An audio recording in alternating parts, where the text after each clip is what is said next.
What is call option?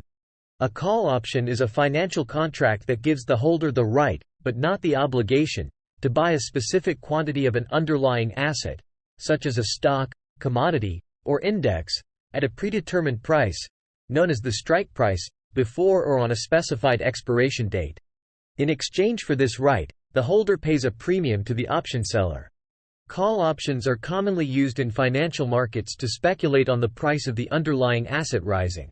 If the price of the underlying asset goes above the strike price before or on the expiration date, the call option holder can exercise the option and buy the asset at the lower strike price, potentially profiting from the difference between the strike price and the market price.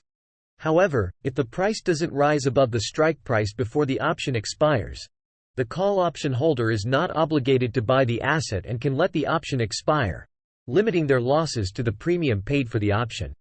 Call options are one of the two primary types of options, the other being put options, which give the holder the right to sell an underlying asset at a specified price.